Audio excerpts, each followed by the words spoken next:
All right, well, welcome, ladies. This is a short video, hopefully, on a couple of things. One is to go over the individual presentation assignment that you've been assigned, and you have a couple more weeks to get that done. And then the other is to go over the discussion post assignment that you've been working on. And it really deals with business presentations as in general. Obviously, there's some do's and don'ts of what you should and shouldn't do when giving a presentation. And I'm sure we've all actually watched presentations happening, and with some of them really were impactful and the person did a great job. Others of them, unfortunately, were a little hard to endure. Most notably when we have a student in a classroom give a presentation, and if they don't really understand the best way to do it, especially if they're using PowerPoint or something like that, it can be very difficult to sit there and listen for a long time, and it's mostly because they're not engaging, they're not utilizing the tools as they should, they're not following the do's and don'ts of giving a presentation in general, but even more so a business presentation. So I make this one of the assignments. It's actually one of the SLOs, is that you're able to give a presentation.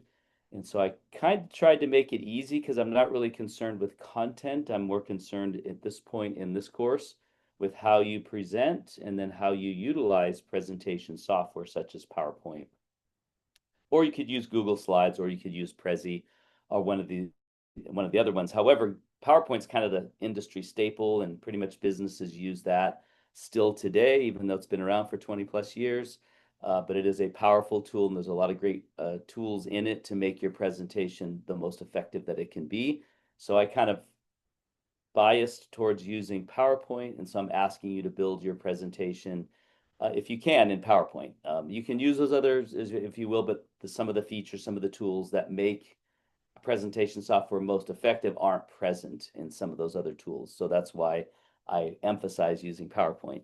So that's what we're going to talk about with this particular session. Any questions before we start? I'm going to probably get into a little bit of the PowerPoint slides on the chapter, and then I'm going to give you some samples, including my own sample of a presentation, and then I'll be going over the do's and don'ts of giving a business presentation. So any questions before we start? Do you have to have images on them? Yes, you should have images on your PowerPoint, but I'll show you how to do that. It's pretty easy to do. So, all right, let me go ahead and stop sharing here. I'm going to go ahead and share the PowerPoint slides. So where did I put those? I didn't load them, so hold on a second. I have two shows up. Here we go, window. Oh, I don't have it shut up, so hold on a second. Let me open the PowerPoint. I do everything I can to get all ready, and then I'm still not ready, right?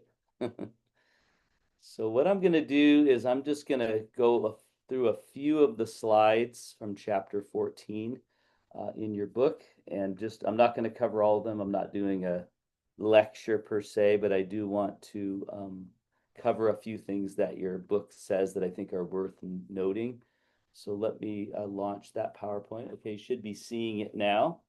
So obviously, giving a business presentation is still a part of the workplace. It's certainly something you're going to be doing in school, and obviously being able to give a presentation that isn't going to bore people to death and that is going to get the job done most efficiently and effectively, and most importantly, to get your message across, is extremely important. And so I'm not going to cover these slides, but you definitely want to know what your purpose is before you give a presentation. So it should be very clear what your goal is. You should be able to write that out. You also need to understand your audience a little bit, because if they don't know anything, you're going to have to fill in all those blanks. But if they already have a lot of knowledge on the topic that you're speaking on, then you don't need to give as much of a background or any of that kind of stuff. You can get right into the content.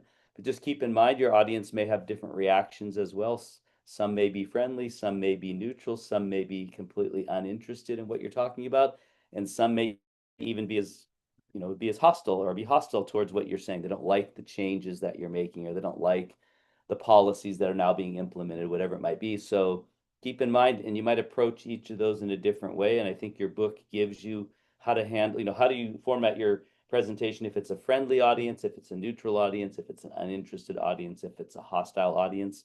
So look those up and check those out because I think it could be helpful when you're preparing a presentation. In our case, you're going to be giving it to a friendly audience, so you don't have to go too far into that, but I would definitely recommend that you read that section of your book.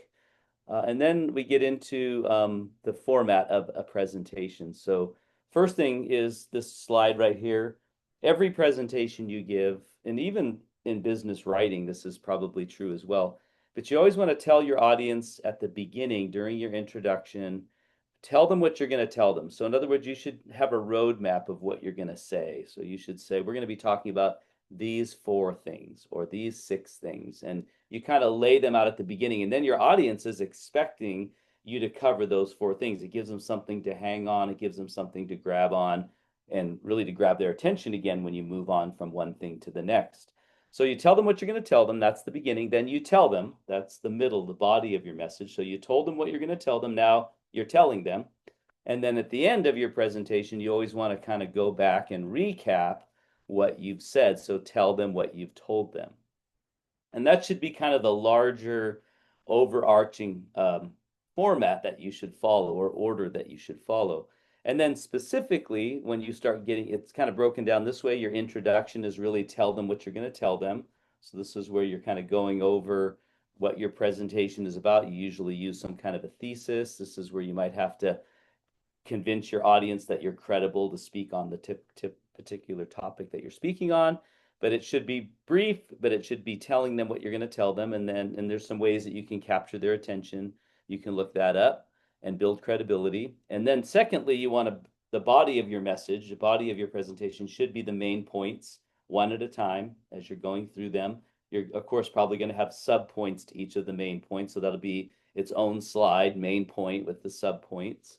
And this is where you're kind of developing your arguments, you're presenting your the facts and findings, whatever it might be. So this is the body of your particular presentation, and then your conclusion. So you want to summarize what you talked about. That's telling them what you told them, and then you want to leave them with some course of action that they need to take or should take, or what their takeaway would be at the end of the presentation. So that's very important. I'm not going to go over some of these. Again, using visual aids is important, and that's where presentation software comes in as a whole. That's, you had a good question earlier about adding visuals. You definitely should utilize visuals because presentation software is a visual medium, and your audience is not going to want to just read walls of text or, bullet points of text. They want to see something graphically appealing. And so this is where you'd use photos, graphs, charts, tables, images, things like that to make your slides more appealing.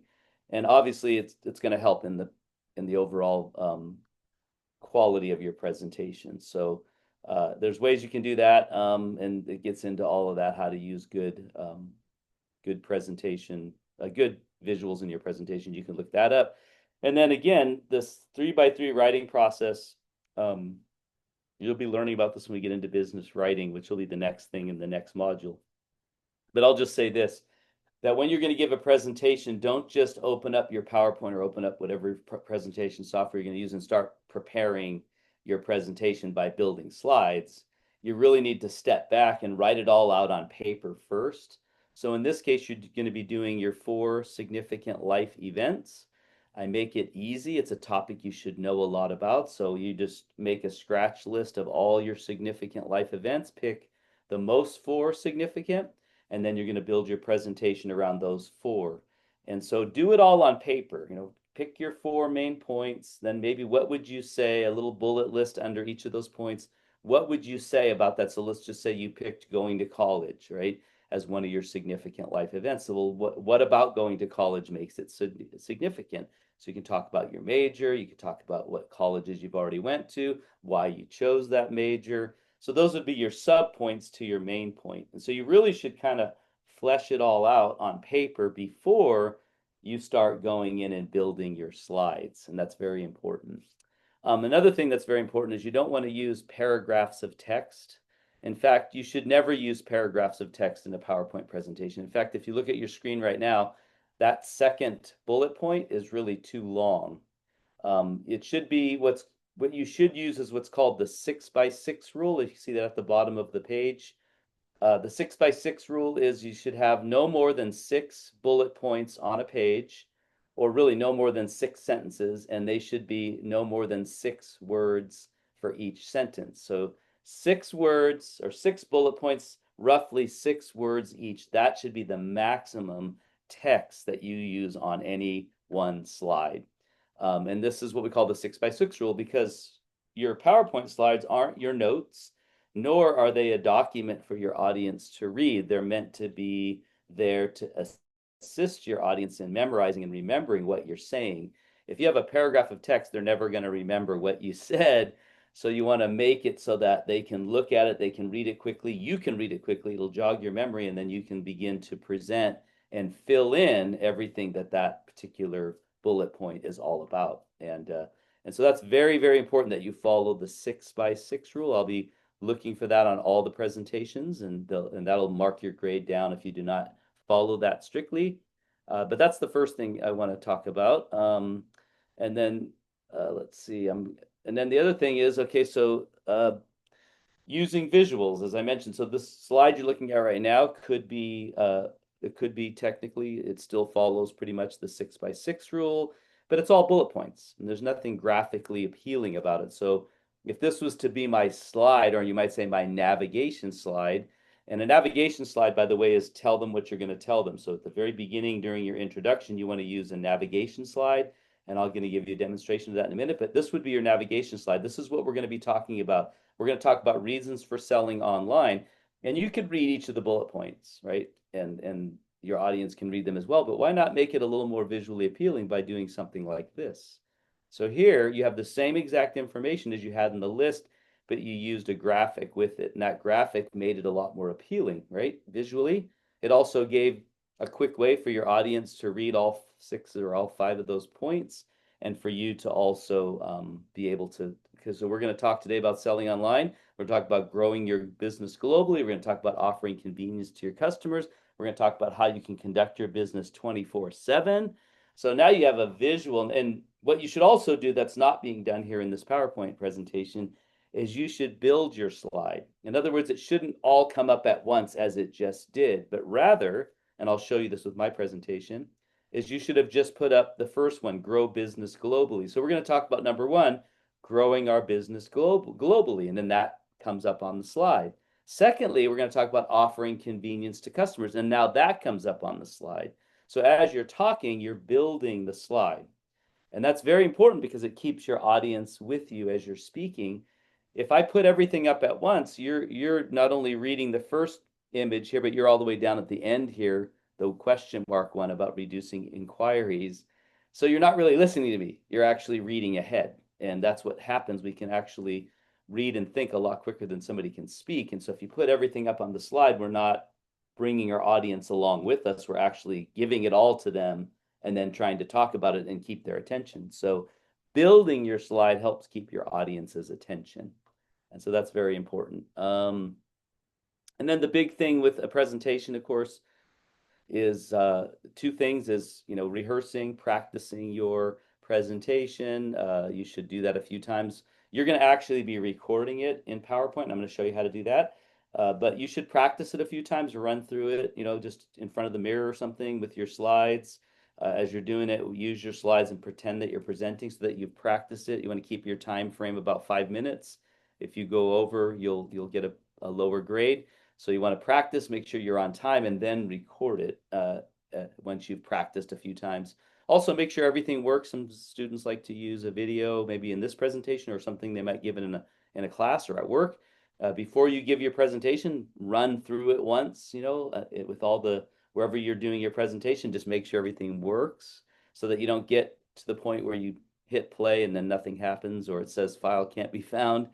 So those are some do's and don'ts that you need to know of. And then very important that when you are presenting in person, that you speak loud enough for people to hear you. This is probably the #1 problem I've witnessed with students, is that they will oftentimes not speak loud enough so the people in the back can't hear them. And that's very important because it makes you sound authoritative. It also helps you to come across more confident when you do that. So All right. And then they talks about keeping your audiences involved. How about when you present? Should you memorize your presentation? No. If you memorize it, oftentimes you forget where you're at, and then you have to go back and repeat what you said prior multiple times to remember what you were going to say next. And you're not really speaking from your own thoughts, you're speaking from memory, and that sometimes can come across like that. I've had students do this and it doesn't work. Reading from your notes. No, you shouldn't read from notes either because it sounds like you're reading. So even if you have cue cards, let them be cue cards that jog your memory, that allow you to know what you want to say, or maybe there's something you want to say specific, you can look down and read that, but then elaborate on that from your memory. And that's what we mean by extemporaneously. This means that you should present really from your knowledge, from your memory, from your study. And if you have an outline that helps jog your memory, you're speaking from your memory, but you didn't memorize it. You're speaking off the cuff, if you will. And that's the best way to present.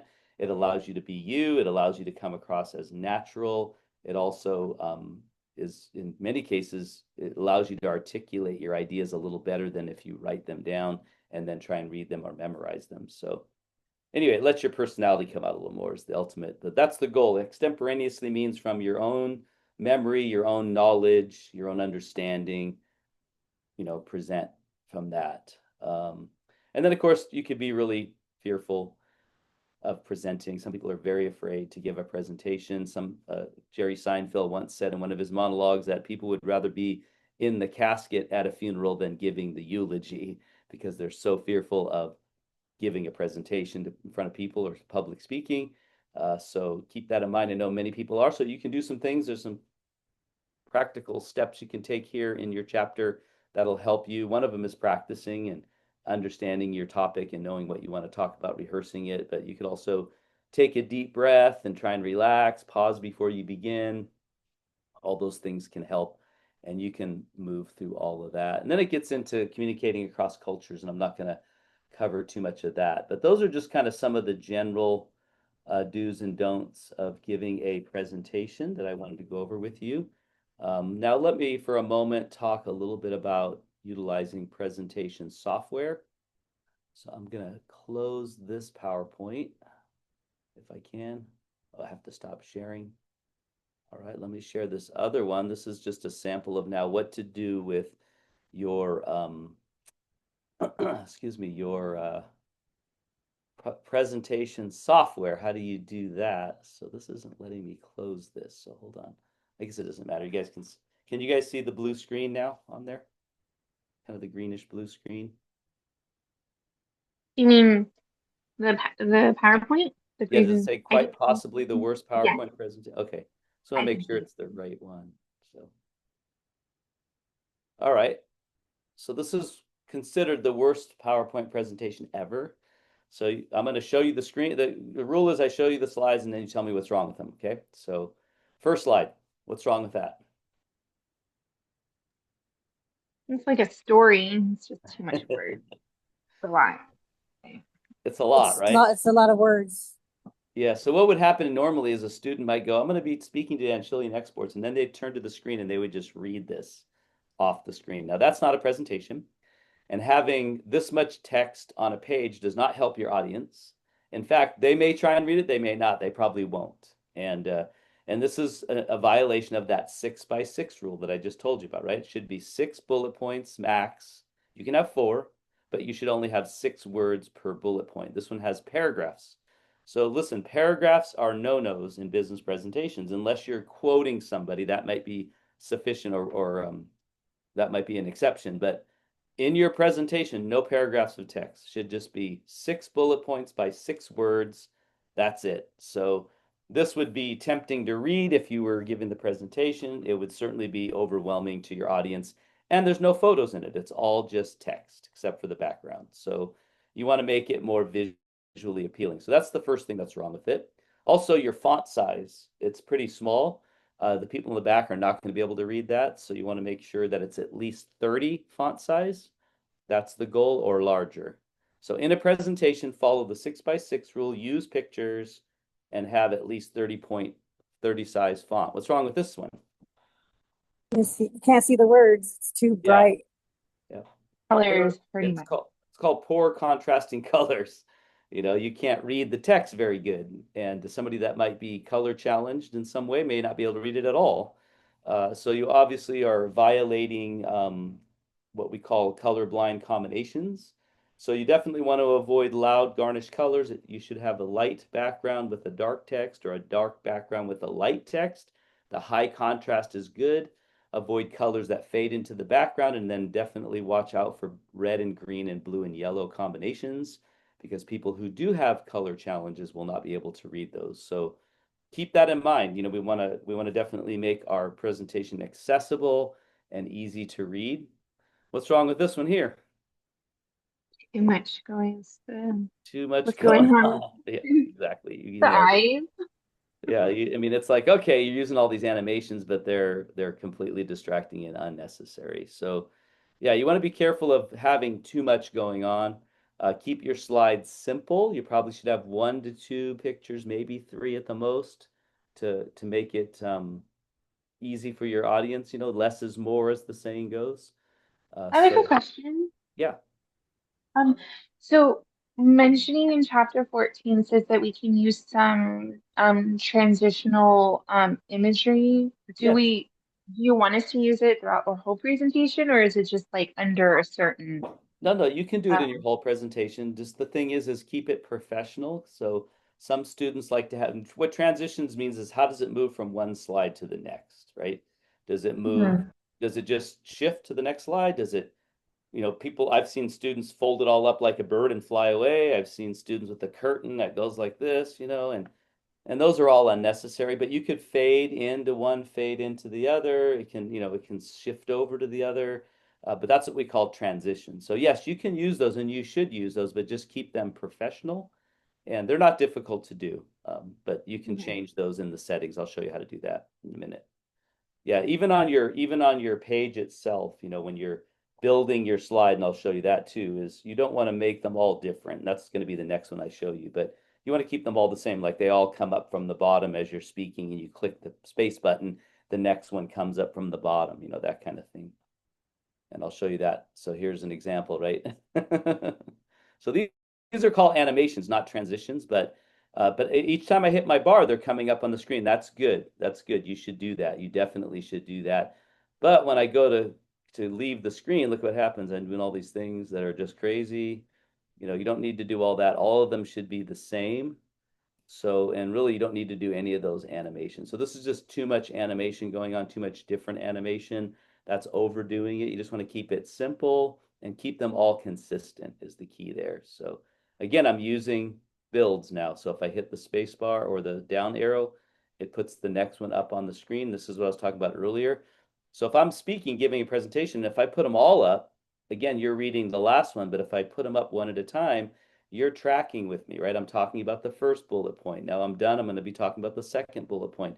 And every time that I move to the next topic, I'm hitting the space bar within that, page, and you're following along with me. And that helps your presentation. It helps your audience track with you when you're speaking. Too often people put the whole screen up and then they're talking, you don't even know where they're at. Like, are they talking about the fourth thing? Are they still on the first? And so it helps them, they get frustrated. Keep your audience tracking with you by building your slides. And then this is another issue I already mentioned. If you don't test everything before you get there, you may find that your video doesn't work or your picture doesn't come up. So make sure it's all working wherever you're giving your presentation. Run through it once before the audience gets there so you know everything works. And the whole idea is something, if something can go wrong, it probably will. So make sure that you have yourself ready. If for some reason your presentation doesn't work, you should always have some handouts of the presentation that you can hand out. That way you can still give it if your PowerPoint for some reason doesn't work. And always give time for people to ask questions at the end, etc. But remember, keep it simple. That's the main thing. All right, so those are my 2 lecture pieces on this topic. Now what I'm going to do is go over the assignment instructions. And let's see. So let's go to share my screen. I'm going to go ahead and go to our class in Canvas. And here is the first assignment instructions that I want to cover, and that is the individual presentation. So you have 2 more weeks to get this done. Last week, what you should have done was start thinking about what are your 4 significant events and maybe make a list of what those are, along with a sub list of what you would say. So if I said to you, one of my 4 significant life events is going to college, so I might say, okay, going to college is a significant event for me. And so I'm going to talk about what do I mean by that? Why is it significant? Well, because I'm the first one from my family to go to college. Number two, I decided to major in business. Here's why. Number three, I plan on going to Cal State San Bernardino when I'm done. Whatever ties into that piece of education, you want to kind of map out what you want to say. So that way, when you're given the presentation, you know roughly based off of your little bullet list what you're going to say in that particular topic. So that's what you want to do week one. Now, this week, you want to begin to build your slides. And as it says here, you should have a title slide. I'm going to give you my presentation in a minute, so this will probably make more sense. But a title slide. Then you want to have a navigation slide. This is where you're going to tell them what you're going to tell them, and it should build, and it should be graphically driven. In other words, you should have images or pictures. And then thirdly, the next 4 slides are the 4 events of your life. So you build 1 slide for each event. And then the last one, your 6th slide, is in essence your conclusion slide, where you recap what you want, what you said, and then you may want to add a 5th, 7th slide, which would just be, does anybody have any questions, kind of signaling that you're done with your presentation. Or you could say something like, thank you so much for listening. Does anyone have any questions? And that signals the end of your presentation. So you should definitely have at least 6, maybe 7 slides, each one for as you're talking through. Again, this only needs to be 5 minutes long. So the more slides, the longer your presentation might end up being. So less is more. You should definitely use bullet points and builds on each slide. I showed you that. You should use pictures, but not too many. You should use transitions, which you mentioned, some dissolve or appear. You should use the correct font size. So basically around 30. You might be able to get away with 28. I'm not necessarily checking, but if they look too small, I will mark you down for that. So make sure they're 28 to 30 and that you definitely follow the 6x6 rule, which I've explained a few times now. So that's what you do week 2. And then week 3, which is going to be starting next week, you're going to record your presentation and upload it to Canvas. So very important. These are very large presentation files if you save it as a PowerPoint, and sometimes it has a hard time uploading. I would say at least 25% of the students will struggle with uploading it. So there's a quick solution, and that is don't upload it to Canvas, upload it to YouTube. YouTube does a much better job of receiving large files like that. And then when you upload it to YouTube, you can copy the link from YouTube and you post that as your submission, and that's sufficient. And I can view it, other students can view it. However, if you want to save it, when you're done saving it as a recording, it's going to be a PowerPoint. It's going to be a PPTX file. It's going to be very large, and you can try and upload that. And I can also view that, and other students can also view that, but sometimes it's very large. And I've had students say, it's not submitting, and it's gone, hours have gone by. It's probably not going to submit. If it doesn't submit in the first 10 minutes, it's not gonna in most cases. So, and it could be your internet connection, it could be your computer, it could be the software. I haven't identified what causes it. So easy solution, go to YouTube, open a free account, but just make sure you keep it public. Chances of anyone finding it is minimal. Nobody will find it because they're not really looking for your stuff. But I'll be able to find it because you're going to copy the link and I'll be able to watch it. And then once the class is over, once I've graded yours, you can take it down if you're uncomfortable having it publicly out there. But I have some students make it private and then I can't view it. And then if they didn't complete the assignment appropriately by the very last day of class, I can't view it, so I can't give them a grade. So sometimes I don't grade. I'll do a wave of grading, and then after that, I don't always get back in there to grade them. So I'll explain what criteria is needed for me to grade them. But make sure you make it public is my point. So here's how you can record it. I'll show you how to do this in a minute when I show you my presentation, but you can do it all in PowerPoint. It records in PowerPoint. And here's the beauty of it. It uses the camera on your computer or your laptop or your tablet, and it has you on it, and it has your PowerPoint slides right next to you. Kind of like you're looking at me right now with a small picture to the right, and it has my slide or my screen. And you can do this in Zoom as well. If you have a paid account of Zoom, you can open up your PowerPoint in Zoom and share your screen, and it'll put a picture of you on the side, and you can record it all in Zoom as well. Oh, you said that But it can do it in PowerPoint as well with the recording or only in I'm sorry, say it Zoom? again. You said that when we record ourselves in the PowerPoint, it records us Yep. and captures okay, cool. It records you and it has your slides in the background and a little picture of you, a little video of you in one of the corners. So, and Okay. that's what you have to have. You have to have a video of yourself and you have to have your slides all in the recording. So again, you can do it in Zoom. I'm doing this in Zoom right now. You see how there's my picture and then my slide, my screen. So you would just open in Zoom, you would just open your PowerPoint presentation, share your screen, and it'll look just like you're seeing now on my screen. It'll have your picture, and then you can do your presentation and step through your presentation while you record it. So that's an option too. But I'll show you how to do that in PowerPoint in just a minute. Then you're going to upload it. And then here's the guidelines. It has to be between 4 minutes and 30 seconds and 5 minutes. If you're too long or too short, you lose 5 points for every 30 seconds that you're over or under. You're not graded on your presentation content. You're graded on how well you present. So did you speak loud enough? Were you not reading your notes? Things like that. And then you're also going to be graded on how well you set up your PowerPoint presentation in PowerPoint. Did you use 6x6? Did you use builds? Did you use graphics and photos? That kind of stuff. So that's where your grade is coming from. This date is wrong. Sorry about that. I'm going to fix it right now. It's saying that your presentation is due on the 1st January. It's not January because we're not. That was my first session. So I'm going to edit that real quick. I want to make sure the date's right. So it's 3/8 is when it's due. Sometimes I have all these dates in here and then I forget that they're all down here. So, all right, I'm going to save that. Let me move this out of the way. So if our recording is over a minute, we're still going to be deducted points. Yes. Okay. Yeah, so if you go 6 minutes, you're going to lose at least 10 points. Well, So if I under, go over like 5 minutes and like 1 second, I'm you'll lose still 5 gonna. points. Okay, got it.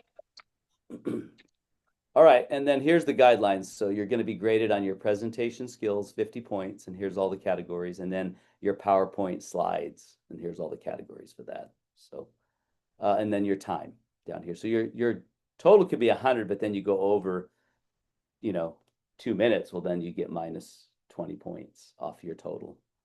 So, all right, and then there is one other grade piece, and that is you also must view and comment on 2 other students' presentations.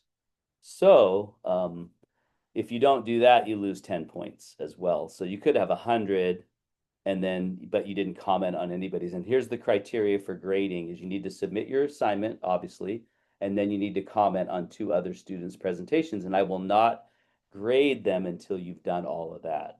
So the first time through, like I usually give everybody a week grace period. So once you guys turn it on the 8th, I probably won't start grading it until after the 15th. And in that week, after you've initially uploaded your presentation, you need to go in and view other students' presentations and comment on theirs. And then when I go through on the 15th or that week of the 15th, in this case, I will be grading everyone who has submitted theirs and has commented on 2 student posts or presentations. If they did not comment on 2 student presentations, I will not grade theirs. And then I try and get back sometime over the next few weeks to do it, but I may not. This last session during the winter, I never got back in again to grade those presentations that weren't ready the first time I went through. So they didn't get graded till the class was over. So if you want your grade, make sure you comment on other students right away. And then that first wave through, when I go through and do the grading, I will grade yours then and it'll be over with and done. So anyway, that's that. So let me, one other thing I'm going to do here is I'm going to try and open my presentation. So let me find that. I think.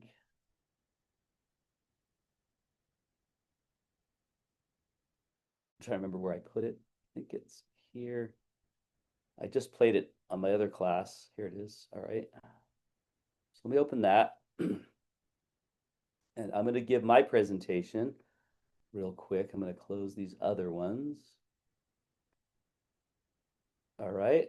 Let me share stop sharing. You guys can't see it yet. I'm going to share my screen, and I'm not going to give my presentation. I'm just going to go over my slides with you. I'll kind of give you an idea of what you're going to do on each page. But all right, so you should be seeing my screen right now. It's a black background, looks like water drops on it. You guys see that? Yeah. Yes. So this first slide is my title slide. So if I was giving my presentation, I'd say, hello class, my name is Eric Doucette, and this is my presentation on my 4 most significant life events for business communication Springs 2025 in no particular order. First off, I have getting hitched. Secondly, I have touring the world. Third, I have on mission for God. And then fourthly, I call it down by the river. So we're going to be looking at each of these as the 4 significant life of events that I have. First one is getting hitched. So marriage and family. So here's a picture of my wife and I. We got, this is a more recent picture. We got married in 1986. In 1990, we had my son, Andrew, which of course, family is very important. And in 1995, we had my daughter, Miranda. Here's a picture of us probably about 10 years ago now. In 2018, we had our first wedding. My daughter got married. I officiated the wedding. Second marriage happened in 2021. My son got married, and I officiated that wedding as well. And then in 2021, we had our first granddaughter. 2025, we just celebrated her first birthday. Our second granddaughter, there was our first one. That's her a little older. That's her now. There's my baby one, and she's now a year old. So this was about a year old, this video. Touring the world, second significant event. So I was in a 1980s heavy metal hair band back in the day.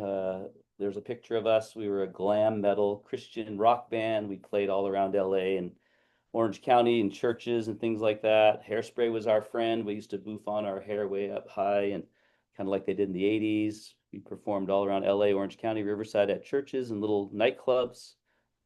We were mentioned 30 years later on KLOS. They were talking about all the 80s heavy metal bands that were out there and they were making fun of us. But hey, all press is good press, right? So we were mentioned 30 years later. A lot of other bands were forgotten. So next thing is on mission for God. So I was associate pastor at Harvest Christian Fellowship for 10 years over in Riverside, big megachurch. I was raised up there, trained up, invested into, we were going to call it, to the point of them offering me a position of one of the associate pastors. I served there for 10 years. I was also the crusade director for harvest events at Anaheim Stadium and around the country. Put those together was a lot of fun. I went out on my own in 2004 and started a little church out in Grand Terrace. We were meeting at the Grand Terrace High School, but that kicked us out during COVID. But during all that, I decided to go back and get my bachelor's and master's in business, and I started teaching business classes at Norco College, RCC, and other places. And in 2020, I got hired at Norco as a full-time professor here. Last one, Down by the River. I don't know if you ever saw that movie, Brother, Where Art Thou, with George Clooney, but George Clooney was him and 2 other guys broke out of prison because there was some treasure they were trying to find, which was all a lie. He just wanted to get out and try and stop his wife from getting remarried. But in the midst of their journey and running from the law the entire time, Delmer goes down by the river and sees a preacher baptizing people. So he gets in line and he gets baptized and he comes out of the water and says, I'm done living the way I was. I'm going to start living right. And so the rest of the movie is him trying to struggle. His character is trying to struggle to live the upright life. And it just brought to mind, my own journey, spiritually speaking, being raised in a very religious home all my life. But and I had the motto of sex, drugs, and rock and roll. And I figured as long as I wasn't doing all 3 in any one weekend, I was good with the man upstairs. But my life was empty and unfulfilled. And so I ended up coming to faith in Christ, and I got saved and gave my life to Jesus in 1985. Any questions? All right, so that's my quick story, and those are definitely the significant events of my life. And as you noticed, I built all of my slides.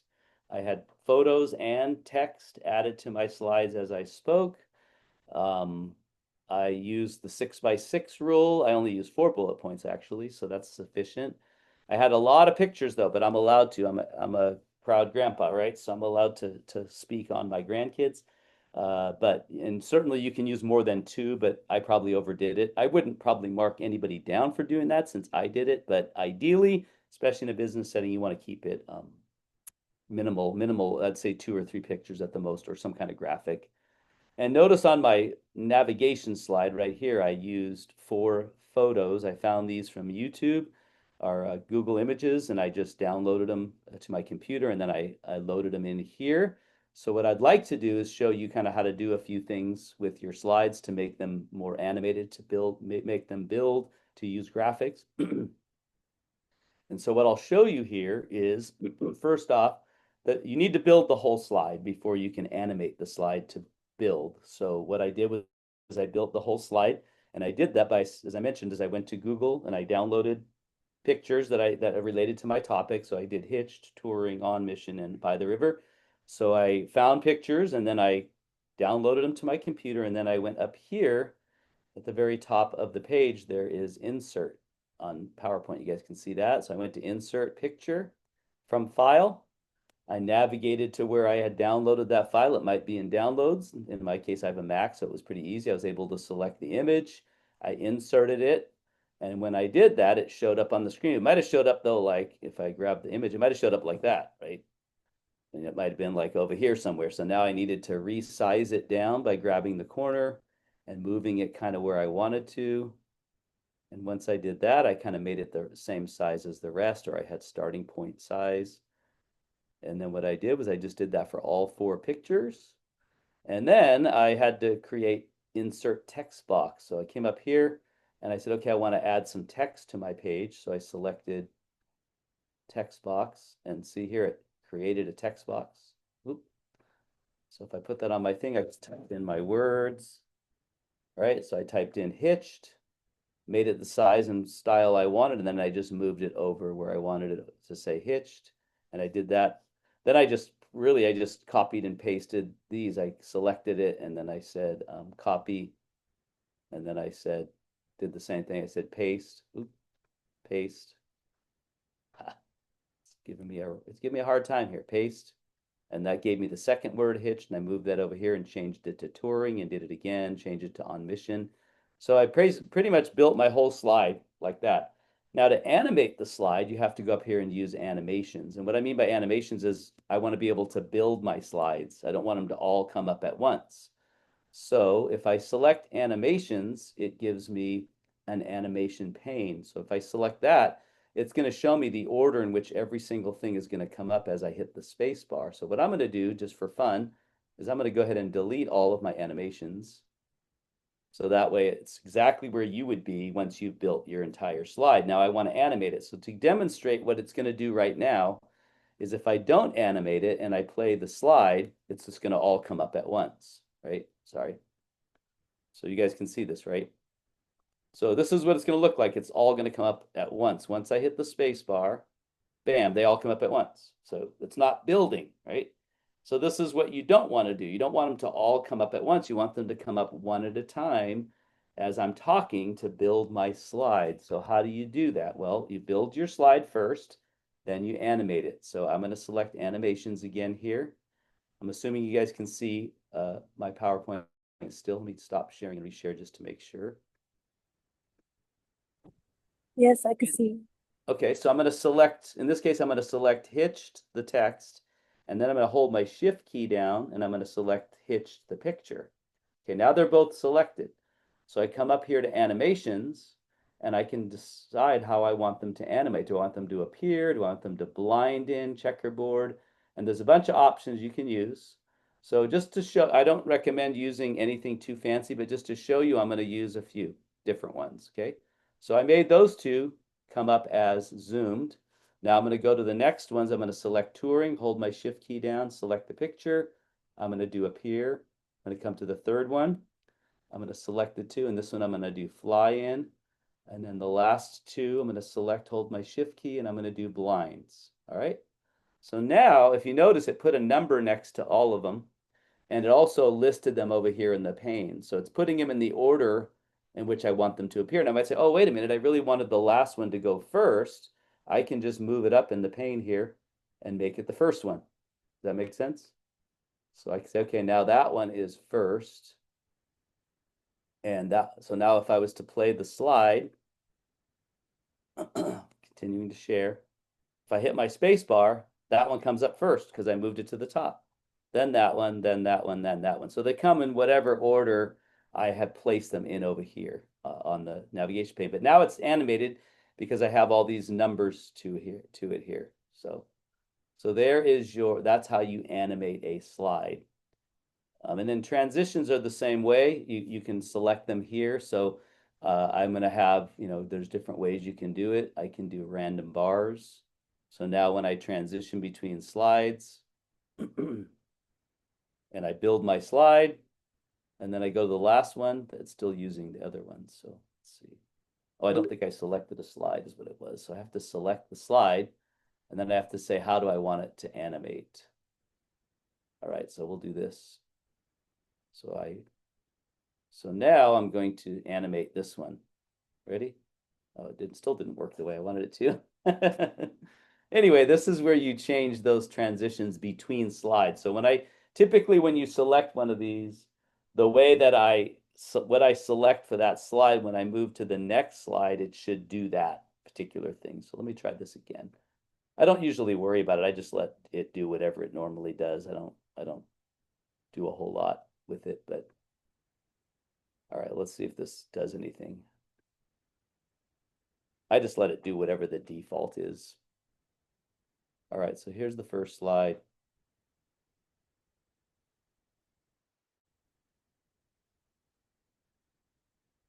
Yeah, it just did that spread. I don't know if you saw it do that. Let's see what this one does. Nope, didn't do anything. So anyway, that's how you do transitions, but I wouldn't worry too much about transitions, but I definitely want you to use animations, and I definitely want you to build your slides by utilizing the navigation pane. All right, and then as far as recording your presentation, so we're in PowerPoint still, right? So I'm going to come up here to the very top, and there's a record button right here. If I select record, it's going to say from the beginning. Now, it's not going to cause me to record right away because I have to press this button. So what I'm going to do in this case is go back out of here again for a second. I'm going to make sure I'm on my first slide because I want to start there. And then I'm going to go here, click record, and then from beginning. And by the way, when you look up at the very top of the page, you'll see a camera right here. So if I click, if you can see right now, there's a picture of me in a little circle. If I click the camera though, that's going to go away. So that means I turned off my camera in PowerPoint. I'm going to turn it back on. And then the same thing with audio is like, it's not going to hear me if the audio is off. So I need to make sure the audio is on. I can select what version of the audio I want to use. But if I have both of these unchecked, once I hit record right here, it's going to count me down. And then I can start recording. Greetings, everybody. My name is Eric Doucette, and I'm going to be giving my presentation on my 4 most significant life events. So here they are. And as I'm hitting the space bar or the down arrow, they're actually building, right? So I can do that through my whole presentation. When I'm all done, I just come back up here and I click the red button to stop recording. Now, when I exit PowerPoint, it's going to ask me where I want to save that file, and that's where you would save it to where you can find it to upload it. All right, so that's how you record it, and it's not difficult to do. In my case, I'm going to trash it. I didn't like what I had, so I'm going to trash it. So I trashed it. By clicking X, I can start over and re-record it again, and then when I leave PowerPoint, it's going to ask me whether I want to save that or not. All right, and when you're done saving it, I think you can save it as an MP4. You can also save it as a PowerPoint PPTX. MP4s are better because you don't have to, it might be a little easier to upload an MP4 than an MPPTX, just so that you know. So if it gives you the option, please select an MP4 rather than a PPTX. But all right, any questions on any of that before I move into our last segment? No. All right. Oh yeah. Last What if it's under 5 minutes? Like, does that matter? Yeah, if it's too short, you'll lose 5 points too. So it has to be between 4 minutes and 30 seconds. Okay. And, yeah.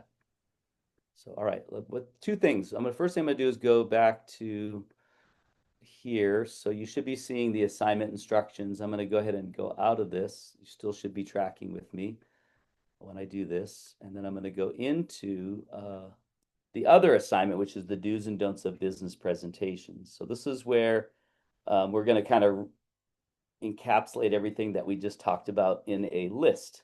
So this assignment, just to explain it to you, is you're basically going to be editing this assignment for the next 3 weeks. Starting with last week, you should have went in and made an initial list of the do's and don'ts of business presentations and the do's and don'ts of people using software. Now, you're not going to know a whole lot. That's okay. You're not graded on the quality of that initial list.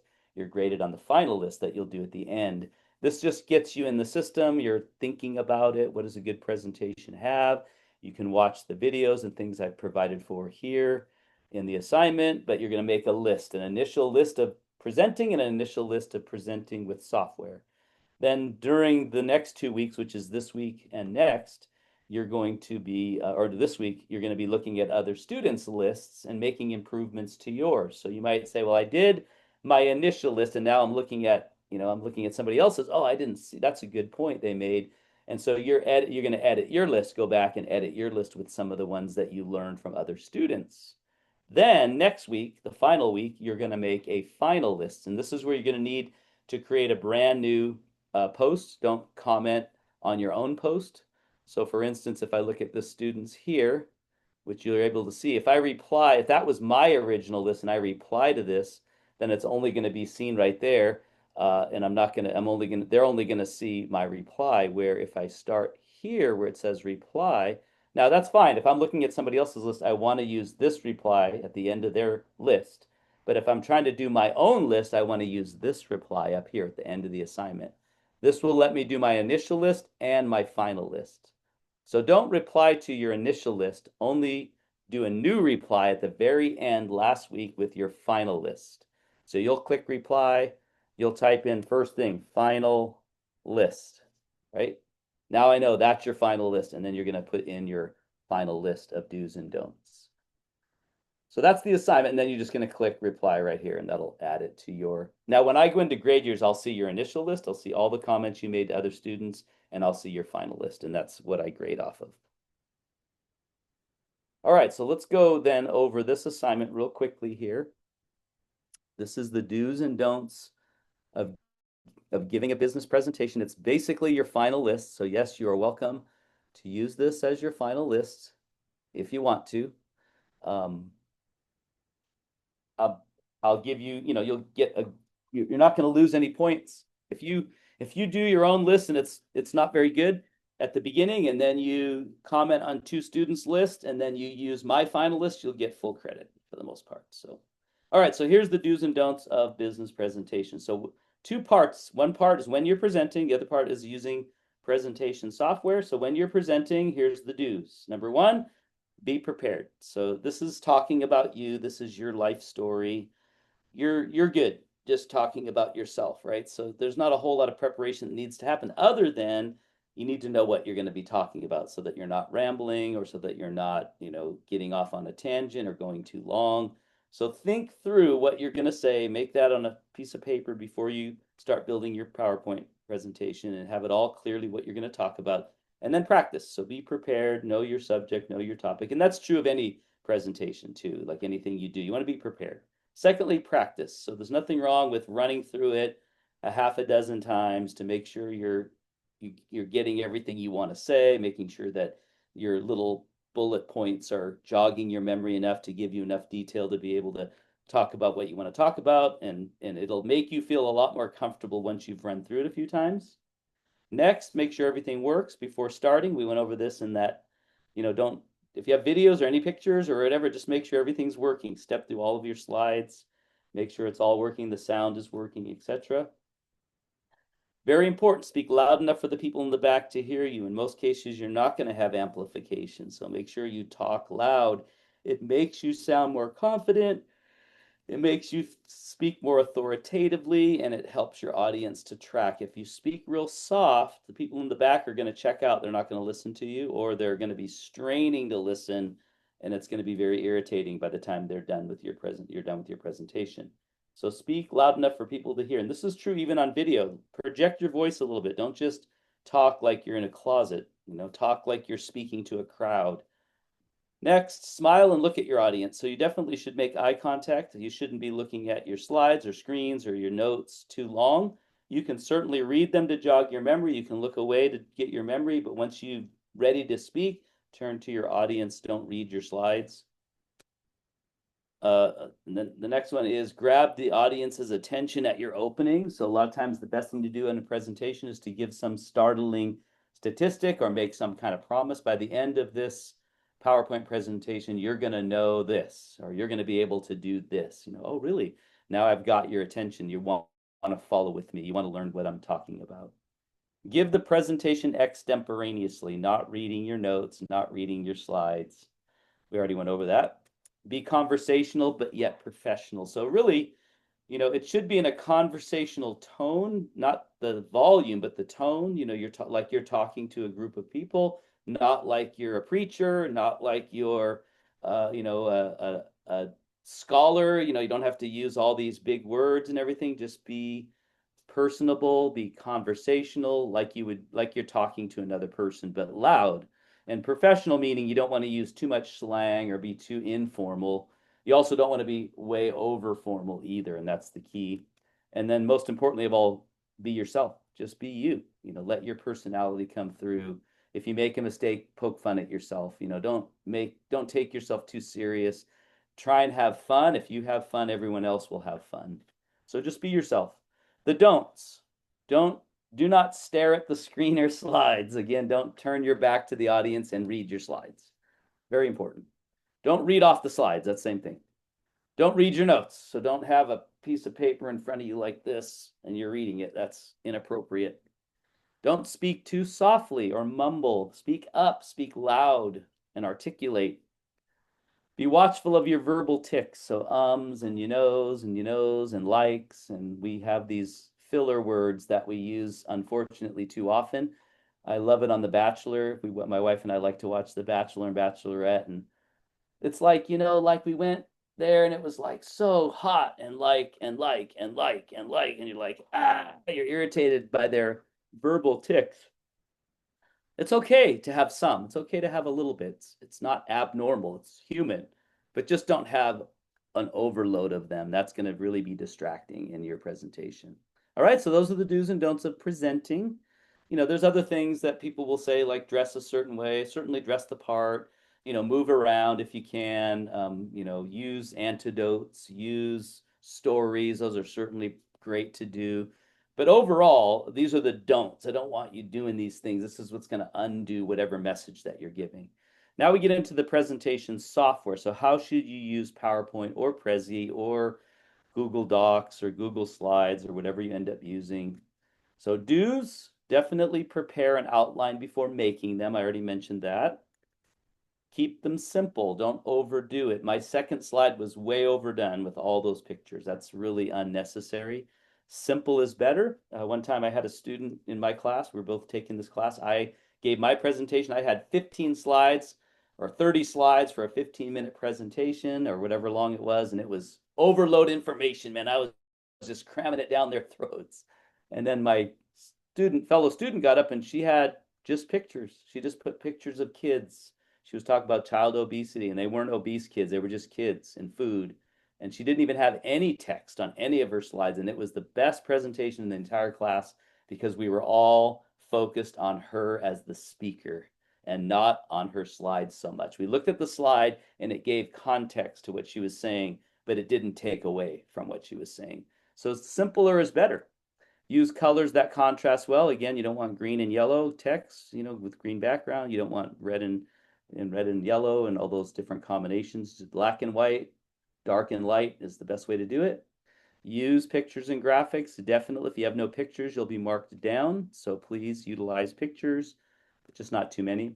Follow the 6x6 rule. Very important. You don't have paragraphs on your slides. 6 bullet points, 6 words per bullet point. Make your fonts size 30 or above. You can get away with 28. I won't know. 30s for sure. Don't do anything too small. Large is okay. Next one, use builds. So I'm using builds now as I'm talking. I'm adding another line of text so that you're not reading ahead. If I had given you the whole list, you would already read the whole thing. So I'm just giving it to you one at a time so you can track with me. And the same thing with your presentation. Use a navigation slide, tell them what you're going to tell them, right? Use a navigation, tell them what you told them, tell them what you're going to tell them, tell them what you told them in the conclusion. The don'ts. Don't use your slides as notes. They're not your notes. Very important. Do not have paragraphs of text. Follow the 6x6 rule. Don't use too small of fonts. Don't have any typos. Ooh, I didn't talk about this yet, right? You want to make sure that your slides are professional. They don't have typos, misspelled words, mispunctuation, that kind of stuff causes you to lose credibility. So it just diminishes the overall presentation. So make sure you've gone through it with a fine-tooth comb and there's no typos or grammar issues. Don't have too much going on, things moving around. We already looked at that. And that is pretty much it for the don'ts. And of course, this is just my minimal list. You can certainly add to it. In fact, I highly encourage you to do that. Make sure you add to it things that maybe you didn't, that I didn't think of or that I didn't cover that you feel like are important. That would be helpful. All right, any questions as we close out our session?